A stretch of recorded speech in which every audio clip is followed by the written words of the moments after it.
I'm here at Imagine Books in Weymouth, talking now to Robin Daglish about his new book, Weymouth Dawn. It's a poetry book. So, how did it come to be written? Well, I've been writing now for about 20 years, and some of these poems were written in the last century, some were written only a few months ago. But I've always loved Weymouth and Dorset, and I wanted to put together some poems that celebrated that. And so I've written this book, Weymouth Dawn.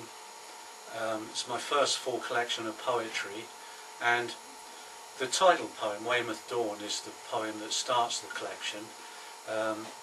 Appropriately, it starts with the sun rising on a new day over Weymouth Bay, and over the years I've walked the whole of the Dorset coast, and I've wanted to write about it. Now I've put this collection together to celebrate many of the locations in Dorset. It's not just tourist information, it goes back millions of years to the Jurassic fossil, which I've described as a pressed flower in the pages of the past. Mm-hmm. You've got living history, you've got the splinter and give before the battering ram as the Romans storm into Maiden Castle. There's the story of a stonemason building his walls against the devil's wind at St Catherine's Chapel. Further along you've got the humour of a carpenter building King George III's bathing machine. And at Lulworth Cove you've got Keats sheltering from a storm in Lulworth Cove. Probably his last view of England before he sailed to Italy. Then you've got T. Lawrence at his cottage in Clouds Hill, welcoming people like Hardy, Forster, Shaw. There are poems of other beauty spots as well. There are many poems about Dorset landmarks and Weymouth landmarks. I'm a retired builder, and I've been involved with the renovation of Weymouth Old Town Hall, and it's lovely to see the old building coming back to life, and I think that was worth a poem. So there's a poem about the Old Town Hall, and there are lots of poems about the hands-on experience of a builder's working life. There's Dry Stone Wall, there's Bricklaying in Winter, there's a poem on plastering, and several others. There are many poems that will write a story about how their van caught fire. I've got a vivid story about how my van had about a dozen fence panels in the back and just went up in flames and turned itself into a wood-burning stove. It was an amazing sight. So that's a poem about that.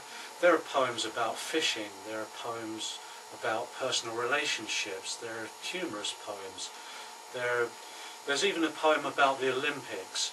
And so I think there's a lot of different styles of writing and different subjects in there to make an interesting first collection. It's on sale on Amazon and Lulu.com.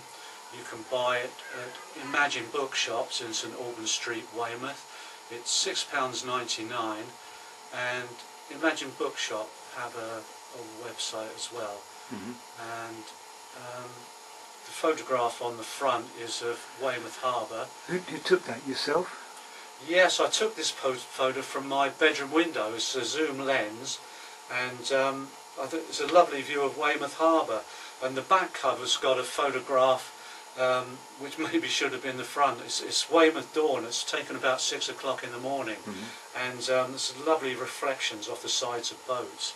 Yeah. So it's who actually published the book? Was it Lulu? Yes, I've self-published it. I've written all the poems myself, and it's out this week on Lulu.com. Right.